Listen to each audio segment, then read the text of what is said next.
আসসালামু আলাইকুম। বিশেষ করে আওয়ামী লীগের ভাইরা একটা কথা বলার চেষ্টা করতেছেন বা বলেন সব সময় যে শেখ হাসিনার বিকল্প নাই। মানে শেখ হাসিনার বিকল্প তারা ভাবতে পারে না যে শেখ হাসিনাই সব, শেখ হাসিনার বিকল্প কোনো কিছু হইতে পারে না। আমার মনে হয় এটা আসলে একেবারে অতিরিক্ত হয়ে যাইতেছে। কারণ আপনি আপনার নেত্রীকে ভালোবাসতে পারেন, সম্মান করতে পারেন, শ্রদ্ধা করতে পারেন, তার প্রশংসাও আপনি করেন।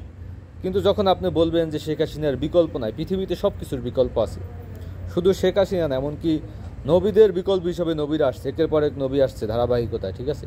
তো সব কিছুর বিকল্প আছে। যখনই আপনি বলবেন যে একজন ব্যক্তিকে দেখে যে এর বিকল্প নাই, তখন আপনি তাকে কিন্তু একটা অন্য শ্রেণীতে বা অন্য জায়গায় নিয়ে যাইতেছেন পৃথিবীতে, বা সারা যেখানেই বলেন শুধুমাত্র একটা জিনিসের বিকল্প নাই, সেটা হলো আল্লাহ তাআলা, সৃষ্টিকর্তা। সৃষ্টিকর্তার কোনো বিকল্প নেই। স্যার, আপনি যা কিছুই দেখেন সব কিছুর বিকল্প আছে, সব কিছুর বিকল্প সৃষ্টি হয়েছে। এমনকি একই চেহারার নাকি 7 জন মানুষও পৃথিবীতে আছে।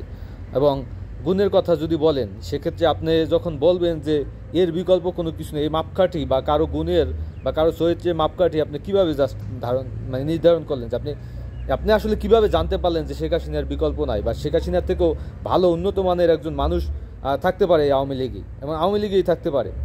সেটা আল্লাহ তাআলা সৃষ্টি করতে পারেন, এদের ভিতরে ঢুকাই দিতে পারেন। তো আপনি কোন যুক্তিতে ঠিক বলেন যে শেখ হাসিনার বিকল্প কোনো কিছু নাই? এটা মনে হয় আপনাদের পা পাওয়ার একটা সম্ভাবনা আছে। এই জায়গা থেকে আপনাদের ফিরে আসা উচিত। আর একটা গল্প বলে আমি শেষ করি। সেটা হলো, যখন ওহুদের যুদ্ধের সময়, যখন মুসলমানদের মানে ওহুদের যুদ্ধের সময় মানে কাফেররা তারা একটা প্রোপাগান্ডা ছড়াই দিছিল আপনার এর ভিতরে, মুসলমানদের ভিতরে, যে মানে হযরত মুহাম্মদ সাল্লাল্লাহু আলাইহি ওয়াসাল্লামকে হত্যা করা হয়েছে। এই প্রোপাগান্ডাটা যখন মুসলমানদের ভিতরে, মুমিনদের ভিতরে ছড়াই দেওয়া হইল, তখন ওমর রাদিয়াল্লাহু তাআলা আনহু তিনি আপনার এমনভাবে উত্তেজিত হইলেন, তিনি তো রাগান্বিত মানুষ, ঠিক আছে? তিনি রাগান্বিত হইল যে কে বলছে মহানবী হযরত মুহাম্মদ সাল্লাল্লাহু আলাইহি ওয়াসাল্লামকে হত্যা করা হয়েছে, এই কথা কে বলছে? তিনি প্রচণ্ড রকমের উত্তেজিত হইয়া মানে রাগান্বিত হইলেন। তখন আবু বকর রাদিয়াল্লাহু তাআলা আনহু তিনি এই জিনিসটাকে অন্যভাবে হ্যান্ডেল করলেন।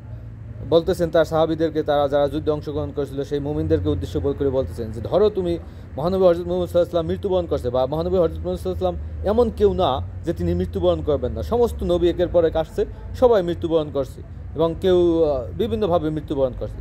তো মহানবী হযরত মুহাম্মদ সাল্লাল্লাহু আলাইহি ওয়াসাল্লাম যদি মৃত্যুবরণ করে থাকেন বা তাকে যদি হত্যা করা হয়ে থাকে, তাহলে কি তোমরা বিশৃঙ্খলা, এভাবে বিশৃঙ্খলা সৃষ্টি করবা, বা তোমরা কি সেই আল্লাহর দেখানো পথ থেকে কি তোমরা সরে যাবা? তো তখনই আসলে মানে মানুষজন ওইভাবে ভাবতে শুরু করছে যে হ্যাঁ, মহানবী হযরত মুহাম্মদ সাল্লাল্লাহু আলাইহি ওয়াসাল্লাম তো একটা সময় মৃত্যুবরণ করবে, তার মানে এই না যে আমরা ইসলাম থেকে দূরে সরে যাব।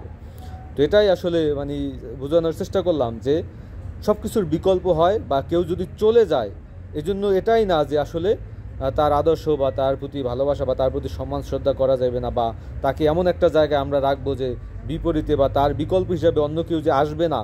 এই জিনিসগুলো আসলে আমাদের মন থেকে দূরে রাখা উচিত বা সেটে ফেলে দেওয়া উচিত।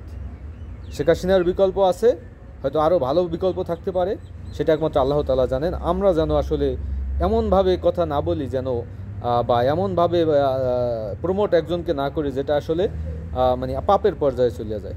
আসসালামু আলাইকুম।